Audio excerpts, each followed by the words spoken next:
Assalamualaikum warahmatullahi wabarakatuh.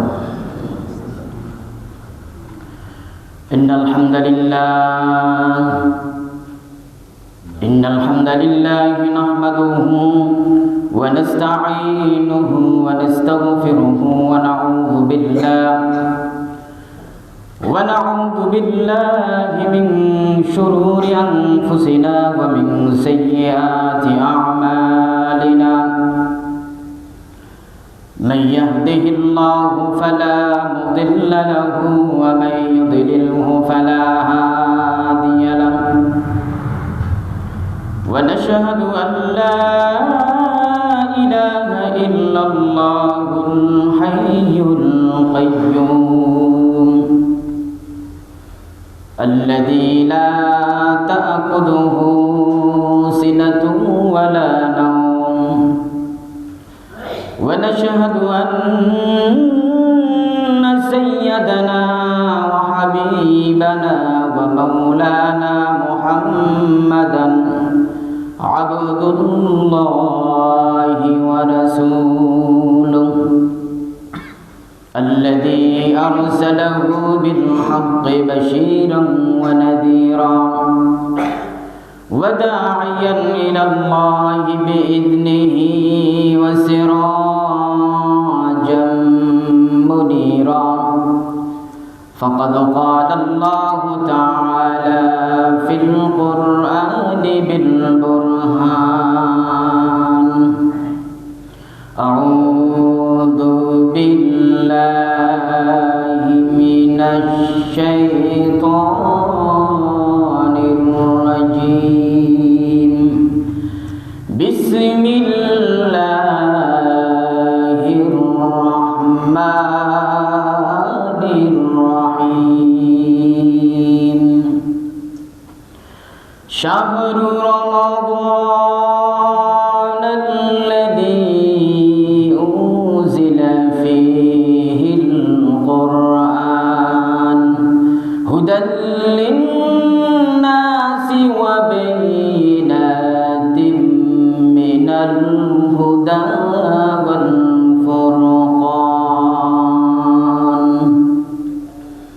صدق الله العظيم وصدق رسوله النبي الكريم ونحن على ذلك من الشاهدين والشاكرين والحمد لله رب العالمين. وقال تعالى في شان حبيبه مخبرا وآمرا إن الله وملائكته يصلون على النبي يا أيها الذين آمنوا صلوا عليه وسلموا تسليما اللهم صل على سيدنا مولانا محمد وعلى آل سيدنا مولانا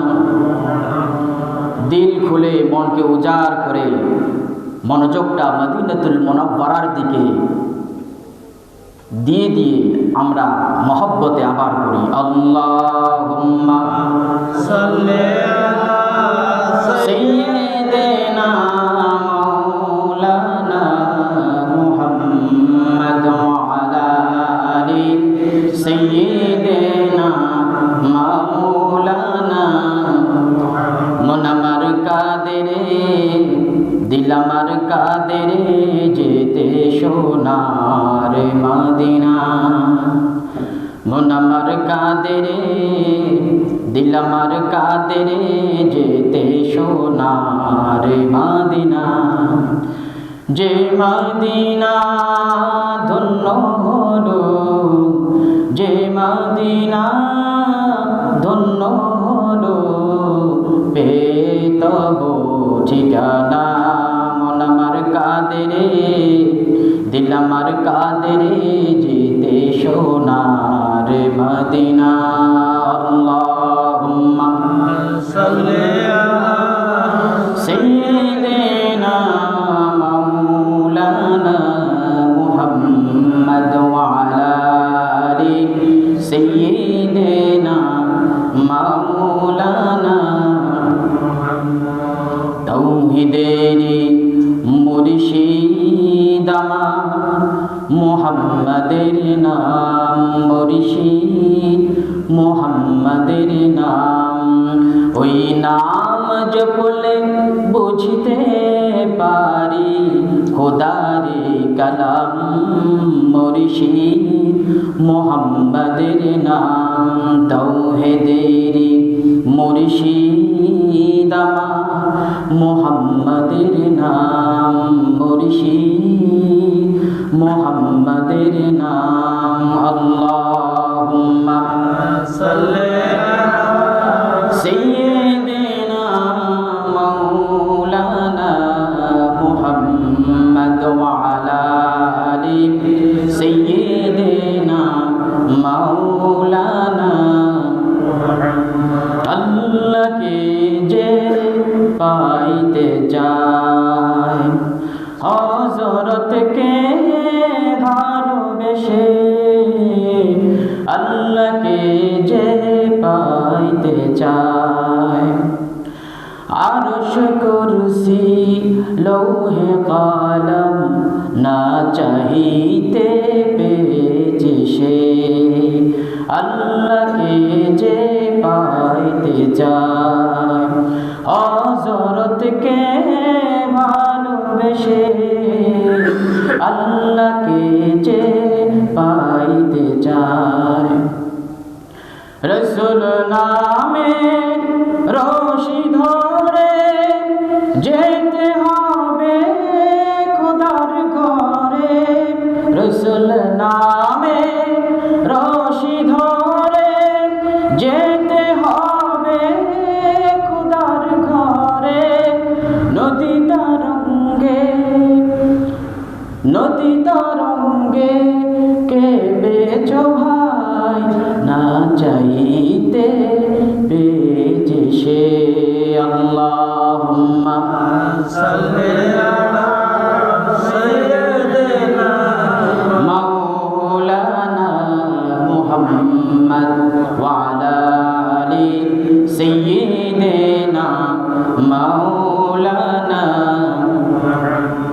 Medina Medina मोमिनों की गुनगुना है मदीना मदीना मोमिनों की गुनगुना है दीदार मदीना आशिकों की तमन्ना है अल्लाहुम्मा सल्ली अला सय्यिदिना मौलाना मुहम्मद व अला आलि सय्यिदिना मौलाना बलगल उला बिकमालिही कशफत दुजा बिजमालिही हसनत जमीउ खिसालिही सल्लु अलैहि ये तेरी मेराज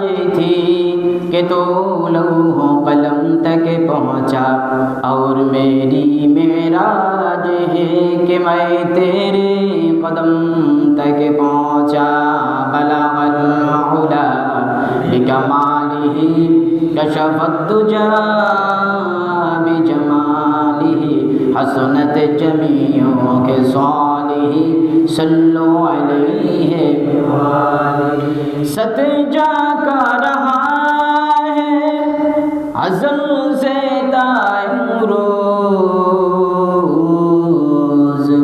सतजा का रहा है अज़ल से ताइमरोज चरागे मुस्तफ़ा भी से शरारे बोला बिस्त बलगल उला बिकमालिही बिजमालिही हसनत जमीओ के सालिही सल्लु अलैहि उतर कर गारे हेरा से सुए कौम आया और के नुस्खे के मया सतलाया बलगल उला बिकमालिही बिजमालिही हसनत जमीओ के सालिही सल्लु अलैहि উপস্থিত আজকের এই মুনাব্বার মুতাবাররাক শ্রীমণ্ডিত প্রাণবন্ত আল্লাহ পাকের ঘর আল মসজিদ বাইতুল্লাহ যারা সমবেত হয়েছেন সবাইকে অন্তরের অন্তরস্থল থেকে জ্ঞাপন করছি মোবারকবাদ এবং ইসলামিক সম্ভাষণ আবার উপহার দিচ্ছি আসসালামু আলাইকুম ওয়া রাহমাতুল্লাহি ওয়া বারাকাতুহু। শুকরিয়া আদায় করছি সেই মহিয়ান বরিয়ান সর্বশক্তিমান আল্লাহ সুবহানাহু ওয়া তাআলার শাহানশাহে দরবারে, যেই আল্লাহ সুবহানাহু ওয়া তাআলা আমাদেরকে মায়া করে মহব্বত করে আল্লাহ পাকের নিরেট বান্দা বানিয়ে মুয়াজ্জিনের আযানের ডাকে সাড়া দিয়ে আল্লাহ সুবহানাহু ওয়া তাআলাকে সিজদা করার জন্য, তার তাসবিহ পড়ার জন্য আল্লাহ পাক আমাদেরকে তৌফিক ভিক্ষা দান করেছেন। সেই জন্য হৃদয়ের সকল আবেগ অনুভূতিকে উজাড় করে দিয়ে, হৃদয়ের সকল বন্ধ কপাট উন্মোচন করে দিয়ে একবার কালিমাতুশ শুকুর এবং সুজুদ আদায় করছি আলহামদুলিল্লাহ। আর জোরে বলি আলহামদুলিল্লাহ। রব্বানা লাকাল হামদ হামদান কাসীরান তাইয়িবান মুবারাকান ফীহি ইয়া রাব্বি লাকাল হামদু কামা ইয়ানবাগি লিজালালি ওয়াজহিকা ওয়া আযীমি সুলতানিক। আল্লাহ পাকের নিকট আরজি পেশ করি যেন আল্লাহ পাক আমাদের যাবতীয় শেখায়ত, আমাদের যাবতীয় নেক মাকাসদ আল্লাহ পাক যেন কবুল করে নেন। সবাই বলুন আল্লাহুম্মা আমিন। একবার আমরা আল্লাহকে ডাকি আল্লাহ, আবার ডাকি আল্লাহ। আল্লাহ কি শোনেন? শোনেন কি না? তাই তো কবি বলেন, দিল সে जो बात निकलती है, दिल से जो बात निकलती है असर रखती है पर नहीं मगर ताकते परवाज रखती है। কবি বলেন, কেউ যদি দিল থেকে মন উজাড় করে দিয়ে একবার আল্লাহকে ডাকে, আল্লাহ রাব্বুল আলামিন 70 বার জবাব দিয়ে দেন। এই জন্য আমরা আল্লাহকে বেশি বেশি ডাকবো। আল্লাহ পাক বলেন, শুধু আমি শুনি না, জগতের মধ্যে যে যেখানে আমাকে ডাকুক না কেন আমি আল্লাহ রাব্বুল আলামিন সেটা শুনি। সুবহানাল্লাহ। আল্লাহ পাক বলেন, মা তাসকুতু মিন ওয়ারাকাতিন ইল্লা ইয়ালামুহা। আমি এমন শোনা শুনি, আল্লাহ পাক গোটা সৃষ্টি জগতের মধ্যে অসংখ্য অগণিত বৃক্ষ তরুলতা সৃজন করেছেন। একটা পাতা যদি খসে আমি আল্লাহ রাব্বুল আলামিন সেটার আওয়াজও শুনি। শুধু তাই নয়, তার সবচেয়ে বড় প্রমাণ হলো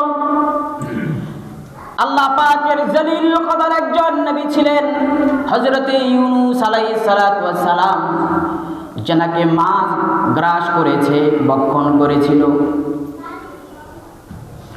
ব্লু হোয়েল, নীল তিমি নামক সবচেয়ে বড় তিমি, সাগরের বুকে সবচেয়ে বড় প্রাণীর নাম হলো নীল তিমি। সেই নীল তিমিটা যখন হযরত ইউনূস আলাইহিস সালাতু ওয়াস সালামকে ভক্ষণ করেছে, আল্লাহ পাক হযরত ইউনূস আলাইহিস সালাতু ওয়াস সালামের অন্তরে ইলহাম করে দিলেন। আর ইউনূস আলাইহিস সালাতু ওয়াস সালাম বলতে লাগলেন, লা ইলাহা ইল্লা আনতা সুবহানাকা ইন্নী কুনতু মিনাজ জালিমিন। কঠিন অন্ধকারে তিনি নিমজ্জিত হয়ে গেলেন। রাতের ঘুটঘুটে অন্ধকার, সাগরের তলদেশের অন্ধকার, পানির অন্ধকার, রাতের অন্ধকার, মাছের পেটের অন্ধকার, তিনটা অন্ধকারের মধ্যে হযরত ইউনূস আলাইহিস সালাতু ওয়াস সালাম নিমজ্জিত হয়ে গেলেন। পেটের মধ্যে তিনি দাঁড়িয়ে দাঁড়িয়ে নামাজ আদায় করেছেন আর সব সময় জিকিরটা করলেন, লা ইলাহা ইল্লা আনতা সুবহানাকা ইন্নী কুনতু মিনাজ জালিমিন। এই কঠিন মুসিবতে সাগরের অতল গহ্বরে অসংখ্য গণিত প্রাণী বসবাস করে, কেউ তার ডাক শুনে নাই। অন্তরিক্ষে কেউ শুনে নাই, মহাশূন্যের কেউ শুনে নাই, দুনিয়ার জমিনের কোনো মানুষ, কোনো ইনসান, কোনো জিন জাতি তার কথা শুনে নাই। কিন্তু আরশে আজিমের মালিক আল্লাহ রাব্বুল আলামিন সেটাও শুনেছে। শুধু শুনে ক্ষান্ত হন নাই, তিনি জবাব দিয়া দিলেন, ফাস্তাজাবনা লাহু ওয়া নাজ্জাইনাহু মিনাল গাম্মি ওয়া কাযালিকা নুনজিল মুমিনিন। আল্লাহু আকবার বলেন। এইভাবে পৃথিবীর জমিনে কোন মানুষ যদি বিপদে পড়ে যায়, মুসিবতে পড়ে যায়, কোন বড় ধরনের রোগগ্রস্ত হয়ে যায়, আর দিল থেকে যখন আল্লাহকে ডাকেন, আল্লাহ রাব্বুল আলামিন তার ডাকে সাড়া দিয়ে দেন। আল্লাহ পাক বলেন, উদউনি আস্তাজিব লাকুম, বান্দা আমাকে ডাকো, আমি আল্লাহ রাব্বুল আলামিন তোমার ডাকে সাড়া দিয়ে দেব। সুবহানাল্লাহ। হাদিসে এসেছে, দুনিয়ার মানুষের কাছে যখন একজন মানুষ চায়, একবার চাইলে দেয়, আবার চাইলেও দেয়, আবার চাইলেও বলে বারবার আমার কাছে কি। মুখের সামনে দরজা বন্ধ করে দেবে। আমি কি টাকা মেশিন বসাইছি নাকি বারবার তোকে টাকা দেব? আমার বাল বাচ্চা আছে, পরিবার পরিজন আছে, তাদেরকে দেখভাল কি করবে? কিন্তু দুনিয়ার জমিনের মানুষগুলা যখন তার মানুষের সামনে, তার ভাইয়ের সামনে, আত্মীয় স্বজনের সামনে যখন দরজাটা বন্ধ করে দেন, আল্লাহ রাব্বুল আলামিন বলেন 24 আওয়ার্স নয়, শুধু সৃষ্টির থেকে শুরু থেকে কিয়ামত পর্যন্ত তার উপরে যত সময় আছে, যত সময় অতিবাহিত হবে, আমি আল্লাহ রাব্বুল আলামিন রহমতের দরজা চির উন্মুক্ত থাকবে। আমার দরজা কোনোদিন বন্ধ হবে না। সুবহানাল্লাহ। এই জন্য আল্লাহ পাক বলেন, আমাকে বেশি বেশি ডাকো, আমার কাছে বেশি বেশি চাও, আমি আল্লাহ রাব্বুল আলামিন তোমাকে দেব। দুনিয়ার জমিনে মানুষ যখন বারবার চায়, বিরক্ত হয়ে যায়, আল্লাহ হাবিব বলেন, মাল্লাম ইয়াসআলিল্লাহ ইয়াগদাবা আলাই, যে আল্লাহর কাছে কোনো কিছু চায় না, আল্লাহ রাব্বুল আলামিন তার উপর রাগান্বিত হয়ে যায়। আল্লাহ বলে কি, আমার কাছে যদি না চাই, আমার কাছে যদি তোমরা না চাও, আমার কাছে খারাপ লাগে, আমি রাগ করি। তোমরা আমার কাছে চাও, বেশি বেশি চাও। হাদিসে এসেছে, রাসূল পাক সাল্লাল্লাহু আলাইহি ওয়াসাল্লাম বলেছেন, কারণ পায়ের যদি জুতার ফিতা ছিঁড়ে যায়, ঘরের মধ্যে যদি লবণ শেষ হয়ে যায়, দুনিয়ার মানুষের কাছে চাওয়ার আগে একজনের কাছে চাইবা, তিনি কে? পরানের জুতা ছিঁড়ে গেছে, জুতা ছিঁড়ে যাওয়ার পরে মুসির কাছে যাওয়ার আগে আল্লাহর কাছে চাইবা। দুনিয়ার যত শেকায়েত আছে, দুনিয়ার যত চাহিদা আছে, সব চাহিদা মন খুলে একজনের কাছে চাইবেন, তিনি কে? সব কিছু আল্লাহর কাছে চাইবেন। এই জন্য যত বেশি চাইবেন, দিল খুলে মন উজাড় করে দিয়ে আল্লাহর কাছে চাইবেন। রাজি আছেন তো ইনশাআল্লাহ? এই মাস শাবান মাস, সুবহানাল্লাহ বলেন, আরো জোরে বলেন সুবহানাল্লাহ। শাবান মাস এটা আল্লাহ রাসূলের মাস, সুবহানাল্লাহ। এই মাসের নাম হলো শাহরে রাসূল সাল্লাল্লাহু আলাইহি ওয়াসাল্লাম। এই মাসকে বলা হয় আল্লাহর রাসূলের মাস। আল্লাহ রাসূল নিজে বলেছেন এটা আমার মাস। রজব মাস হলো আল্লাহর মাস, এটাকে বলা হয় শাহরুল্লাহ। কি বলা হয়? শাহরুল্লাহ। রজব মাস আমরা পেরিয়ে এসেছি, আমরা প্রবেশ করেছি শাবান মাসে, আল্লাহর রাসূলের মাসে, সুবহানাল্লাহ। এরপরে বলেন কি? রমজানুল মুবারক। রমজান মাস হলো আমার উম্মতের মাস, সুবহানাল্লাহ। রজব মাস আল্লাহর মাস, শাবান মাস তার রাসূলের মাস, রমজান মাস বলেন না, রমজান মাস উম্মতের মাস, সুবহানাল্লাহ।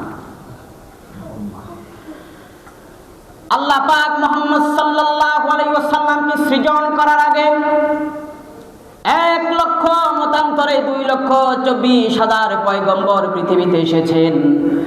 কারোর উপরে 30টি রোজা ফরজ ছিল না, কারোর উপরে 1টি রোজা, কারোর উপরে 2টি রোজা, কারোর উপরে 3টি রোজা। হযরত মূসা আলাইহিস সালাতু ওয়াস সালামের নিকট প্রথমে 10টি রোজা, এরপরে 30টি, এরপরে 40টি রোজা ফরজ ছিল। তাও সব সময়ের জন্য না, সীমিত সময়ের জন্য, যেটা তার উম্মতদের উপরে ফরজ ছিল না। কিন্তু আমার আপনার নবী, দু জাহানের কামলিওয়ালা নবী, বিশ্বনন্দিত নবী, বিশ্ববরেণ্য নবী, নবীকুলের সম্রাট মুহাম্মদ সাল্লাল্লাহু আলাইহি ওয়াসাল্লামের শুভাগমন উপলক্ষে আল্লাহ পাক উম্মতে মুহাম্মাদীর জন্য 30টি রোজা আল্লাহ পাক দান করে দিয়েছে। 30টি রোজা দান করলেন। শুধু রোজা দান করে ক্ষান্ত হয় নাই, আল্লাহ পাক বলেন এই রমজানুল মুবারকে কেউ যদি একটা আমল করে, আমি আল্লাহ রাব্বুল আলামিন 70 থেকে 700 গুণ বৃদ্ধি করে দেই, সুবহানাল্লাহ। কেউ যদি একটা সেজদা করে, তার আমলনামায় 70টি সেজদার সওয়াব লিখে দেওয়া হয়। কেউ যদি একবার আল্লাহকে ডাকে, আল্লাহ রাব্বুল আলামিন 70 থেকে 700 গুণ পর্যন্ত বৃদ্ধি করে দিয়ে তার আমলনামায় আল্লাহ রাব্বুল আলামিন তুলে দেন, সুবহানাল্লাহ। এই বরকতপূর্ণ মাস আল্লাহ পাক কোন উম্মতকে দেয় নাই, বনু ইসরায়েলের কোন নবীদের উম্মতকে দেয় নাই। শুধুমাত্র আখিরি জামানার পয়গম্বর বিশ্ব নবী জনাবে মুহাম্মদুর রাসূলুল্লাহ সাল্লাল্লাহু আলাইহি ওয়াসাল্লামকে আল্লাহ পাক দান করেছেন, সুবহানাল্লাহ। এই জন্য রমজান মাসকে বলা হয় উম্মতের মাস। কার মাস? উম্মতে মুহাম্মাদের মাস, সুবহানাল্লাহ। আমরা শাবান মাসে এসেছি। এখন যে চলমান মাসটা আরবিতে এটাকে বলা হয় শাবান। কি বলা হয়? শাবান। শিন, আইন, বা, আলিফ, নুন, শাবান। আরবিতে শাবান কিভাবে লিখবেন? শাবান মানে আমরা সাবান ব্যবহার করি ওই সাবান নাকি? আরবিতে শাবান শব্দের অর্থ হচ্ছে একত্রিত হওয়া। কি হওয়া? একত্রিত হওয়া। পূর্ব যুগে, জাহিলি যুগে মানুষরা ব্যবসার জন্য বিভিন্ন জায়গায় সফর করতেন। সফর করার পরে এই শাবান মাসে তারা সবাই বাসায় থাকতেন, একত্রিত হতেন। আর এটাকে কেন্দ্র করে এই মাসের নামকরণ করা হয়েছে শাবান। অর্থাৎ এই মাসে তাদের কোনো কাজ নাই, কোনো কাজ তারা করে না, কোনো ব্যবসা বাণিজ্য তারা করে না, শুধু ফ্যামিলিকে সময় দেয়। সবাই একত্রিত হয়, বিভিন্ন উদযাপন করে, বিভিন্ন বিষয় উদযাপন করে, আনন্দ করে, খাবার খায়, একজন আরেকজনকে দাওয়াত দেয়, একজন আরেকজনের খোঁজখবর নেয়। যেহেতু এই মাসে সবাই বাড়িতে জমায়েতবদ্ধ হয়, একত্রিত হয়, এই জন্য এই মাসের নামকরণ করা হয়েছে শাবান, সুবহানাল্লাহ। এই নামের অক্ষরের মধ্যে শাবান মাস লিখতে যে অক্ষরগুলো আছে আরবিতে, তার মধ্যেই শাবান মাসের গুরুত্ব নিহিত আছে। আরবিতে যখন শাবান লিখবেন শিন আইন বা আলিফ নুন শাবান, মুফাসসিরিন কেরামরা বলেন শিন হলো আশ্বিনু মিনাশ শারাফা। আশ্বিনু মিনাশ শারাফা, শারাফা শব্দের অর্থ মর্যাদা। কেউ যদি শাবান মাস পেল আর শাবান মাসে বেশি বেশি নফল রোজা রাখলো, বেশি বেশি ইবাদত করলো, নফল রোজা রাখলো, নফল নামাজ পড়লো আর বেশি বেশি কোরআনুল কারীম তেলাওয়াত করলো, আল্লাহ পাক দুনিয়া এবং আখিরাতে তার মর্যাদা বৃদ্ধি করে দিবেন। সুবহানাল্লাহ। শিন মানে হলো কি? আশ-শারাফা, সম্মানিত, মর্যাদা। সুবহানাল্লাহ। এরপরে আইন। আইন শব্দের অর্থ হচ্ছে উলুওয়া, দামি, সুউচ্চ। কেউ যদি শাবান মাস পেল, শাবান মাস পাওয়ার পরে শাবান মাসের মর্যাদা রক্ষা করলো, বেশি বেশি নফল ইবাদত করলো, বেশি বেশি নফল নামাজ পড়লো, আল্লাহ পাক দুনিয়াতেও তার মর্যাদা বাড়িয়ে দিবেন, আখিরাতেও তার মর্যাদা বাড়িয়ে দিবেন। সুবহানাল্লাহ। বা শব্দের অর্থ হচ্ছে বার। বার শব্দের অর্থ হচ্ছে নেকি। কেউ যদি এই মাসে বেশি বেশি নফল ইবাদত করে, আল্লাহ রাব্বুল আলামিন নেকি দ্বারা তার আমলনামাটা ভরপুর করে দিবেন। আল্লাহ পাক পরিশেষে তাকে জান্নাতুল ফেরদাউস নসিব করে দিবেন। নুন মানে হলো নূর। আন-নূন মিনান নূর। নূর শব্দের অর্থ হচ্ছে আলো। কেউ যদি শাবান মাসকে কেন্দ্র করে বেশি বেশি নফল ইবাদত করে, আল্লাহ রাব্বুল আলামিন নূর দ্বারা তার অন্তরটাকে আলোকিত করে দিবেন, হেদায়েতুর নূর দ্বারা তার অন্তরটাকে আলোকিত করে দিবেন। সুবহানাল্লাহ। আলিফ শব্দের অর্থ হচ্ছে উলফুন। উলফুন শব্দের অর্থ হচ্ছে মুহাব্বত। আল্লাহ পাক উলফুন শব্দের অর্থ মুহাব্বত। কেউ যদি এই শাবান মাসে বেশি বেশি নেক আমল করে, বেশি বেশি নফল ইবাদত করে, আল্লাহ রাব্বুল আলামিন তার অন্তরে আল্লাহ এবং তার রাসূলের মুহাব্বতকে গালিব করে দিবেন। সুবহানাল্লাহ। এই জন্য শাবান মাসে বেশি বেশি ইবাদত করবেন। হযরত আয়েশা রাদিয়াল্লাহু তাআলা আনহা বলেন, আমি দেখেছি রাইতু রাসূলুল্লাহ সাল্লাল্লাহু আলাইহি ওয়াসাল্লাম, আমি আল্লাহর হাবিব দু জাহানের কামলিওয়ালা মুহাম্মদ সাল্লাল্লাহু আলাইহি ওয়াসাল্লামকে দেখেছি রমাদানুল মুবারকের পরে সবচেয়ে বেশি রোজা রেখেছেন শাবান মাসে। সুবহানাল্লাহ। তিনি এমনও হয়েছে পুরা শাবান মাস তিনি রোজা রাখতেন। এই জন্য তিনি বলেছেন, শাবান মাস হলো আমার মাস, এই মাসে আমি বেশি বেশি রোজা রাখি, তোমরাও বেশি বেশি রোজা রাখবা। শাবান মাসে বেশি বেশি রোজা রেখে রমাদানুল মুবারকের প্রস্তুতি তোমরা গ্রহণ করবা। সুবহানাল্লাহ। আল্লাহর হাবিব বলেন, শাবান মাসে যারা 3টি রোজা রাখে, কয়টি? কথা বলে না, কয়টি? 14 তারিখ, 15, 16। এটাকে আইয়ামে বীজের রোজাও বলা হয়। প্রত্যেক মাসের 3টি রোজাকে বলা হয় বীজের রোজা, আইয়ামে বীজের রোজা। এটা রাসূল সাল্লাল্লাহু আলাইহি ওয়াসাল্লাম প্রতি মাসেই তিনি রাখতেন, বিশেষ করে সাহাবায়ে কেরাম রাখতেন। আল্লাহর হাবিব প্রতি সোমবার এবং শুক্রবারে তিনি কি করতেন? রোজা রাখতেন। সোমবার তিনি রোজা রাখতেন। আল্লাহর হাবিবকে প্রশ্ন করা হলো, সুইলা আন রাসূলিল্লাহি সাল্লাল্লাহু আলাইহি ওয়াসাল্লাম ফি সাওমা ইয়াউমি ইসনাইন। আল্লাহ রাসূলকে জিজ্ঞাসা করা হলো, হে রাসূল, সোমবার দিন কেন রোজা রাখেন? তিনি বলেন, বুলিতু ফীহি ওয়া উনজিলা আলাই। এই দিন আমি জন্মগ্রহণ করেছি, এই দিন আমার উপর আল্লাহ পাক প্রথম কোরআন নাযিল করেছেন। সুবহানাল্লাহ। এই জন্য সোমবার দিন শুকরিয়াতান আমি কি করি? রোজা রাখি। সোমবার দিন রোজা রাখা সুন্নাহ, শুক্রবারে রোজা রাখা সুন্নাহ। আইয়ামে বীজ, প্রত্যেক আরবি মাসের 3টি রোজা, 14, 15, 16, 3টি রোজা রাখা কি সুন্নাহ। বিশেষ করে শাবান মাস, যেহেতু শাবান মাসের 14 তারিখ দিবাগত রাত্রিতে একটা মহিমান্বিত রজনী আছে, যেটাকে বলা হয় লাইলাতুল বারাআত। কি বলা হয়? লাইলাতুল বারাআত। আল্লাহর হাবিব বলেন, কেউ যদি শাবান মাসে 3টে রোজা রাখে, কয়টি রোজা? 3টি রোজা যদি রাখে, আল্লাহ রাব্বুল আলামিন জীবনের শুরু এবং শেষ, জীবনের শুরু এবং শেষ, আগে এবং পরের যত সগীরা গুনাহ আছে আল্লাহ পাক 3টি রোজার বিনিময়ে জীবনের সকল সগীরা গুনাহগুলোকে মার্জনা করে দেবেন। সুবহানাল্লাহ।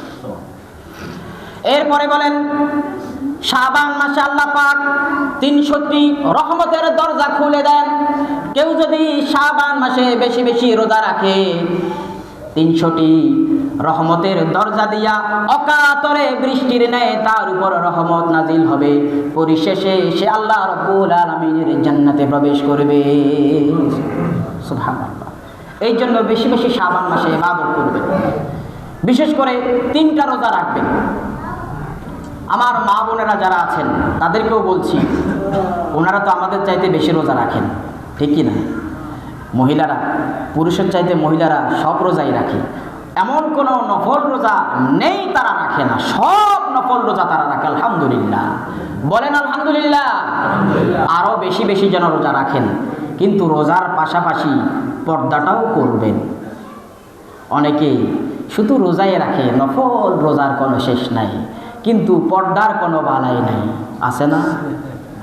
ওমা, মনে কষ্ট গেছে নাকি? কার কার মনে কষ্ট গেছে হাত জাগান। কেউ নাই এমন? হ্যাঁ, নফল নফল রোজা এমন রাখে, কিন্তু জীবনে ভুলেও পর্দা করছে কিনা এটা তার জানা নাই। পর্দা যে ফরজ, আমাদের গ্রামের মেয়েরা মনে হয় জানেই না যে পর্দা ফরজ। খোদার কসম, নামাজ যেমন ফরজ, 30টি রোজা যেই রকম ফরজ, ঈমান আনা যেই রকম ফরজ, ঠিক সেই রকম পর্দা করাও ফরজ। এই পর্দা আমরা করি না। মায়েরা, বোনেরা, স্বামীর সামনে গেলে, এমনও বহু স্বামী আছে আমার মনে হয় নাক ধরা ছাড়া কোনো উপায় নেই। আর বাহিরে যখন যাবে, মার্কেটে যখন শপিং করতে যাবে, তখন বাহারি রঙের পারফিউম ইউজ করে মার্কেটে শপিং করতে যাবে। মাশাআল্লাহ, স্বামীর সামনে একটু সাজুগুজু করে না, লজ্জা লাগে। পর পুরুষের সামনে যখন যাবে, দুনিয়ার আটা ময়দা যত ধরনের যত ম্যাটেরিয়ালস আছে, প্রসাধনী আছে, সবগুলো ইউজ করবে পর পুরুষকে উপস্থাপন করার জন্য, নাউজুবিল্লাহ। কিন্তু স্বামীর সামনে সুন্দর করে সাজুগুজু করে তারা যায় না। এটা জাহান্নামের ইন্ধন হবে এই ধরনের মহিলারা। আল্লাহ পাক এই ধরনের মহিলা থেকে আমাদের সমাজকে হেফাজত করুন, প্রত্যেকটি মুসলমানকে হেফাজত করুন। স্বামীর সামনে সাজুগুজু করে স্বামীর সামনে যাওয়া মুস্তাহাব। এটা কি? পারফিউম ইউজ করবেন, মৃদু পারফিউম, যেগুলার সুবাস চতুর্দিকে ছড়ায় না, এগুলো ব্যবহার করবেন যখন স্বামীর কাছাকাছি থাকবেন তখন। অথচ আপনারা একেবারেই ব্যতিক্রম। সবচাইতে সুন্দর জামা, টাইট ফিট জামা, পারফিউম সবচাইতে সুন্দরটা যখন বিয়ের অনুষ্ঠানে যায়, বাহিরে শপিং করতে যায়, তখন তারা ইউজ করে। আল্লাহ পাক আমাদেরকে এগুলো থেকে হেফাজত করুন। নেককার, আবেদা, সালেহা স্ত্রী হচ্ছে সবচাইতে বড় নিয়ামত। আল্লাহর হাবিব বলেন পৃথিবীতে হচ্ছে বড় একটি নিয়ামত, আর এই পৃথিবীর মধ্যে সবচাইতে বড় নিয়ামত হলো নেককার স্ত্রী। সুবহানাল্লাহ। যার স্ত্রী নেককার, যার স্ত্রী আবেদা, সালেহা, জাহেদা, তার ঘরটা আল্লাহ পাকের জান্নাত। সুবহানাল্লাহ। তার ঘরটা কি? আল্লাহ পাকের জান্নাত। আর যার ঘরে বেহায়া, বেলাজা, নির্লজ্জ মহিলা থাকে, আর একটা কথা আছে না, দাইয়ুস, এই ধরনের মহিলা যার ঘরে থাকে, কোটি টাকার মালিক হলেও খোদার কসম তার ঘরটা জাহান্নাম, এতে কোনো সন্দেহ নাই, ঠিক কি না? আমরা আল্লাহ পাকের নিকট দোয়া করি, আল্লাহ পাক প্রত্যেকটি ঘরটাকে তুমি জান্নাত বানায় দাও। আমিন। প্রত্যেকটি ঘরকে তুমি জান্নাত বানায় দাও, আমাদের জন্য রিজিকের সকল দরজা তুমি উন্মুক্ত করে দাও। আমিন। আল্লাহ পাক প্রত্যেকটি কথা আমাদেরকে আমল করার তৌফিক দান করুক। ওয়া আখিরি দাওয়ানা আলহামদুলিল্লাহি রাব্বিল আলামিন। যারা সুন্নাত পড়েন যারা সুন্নাত আদায় করেন।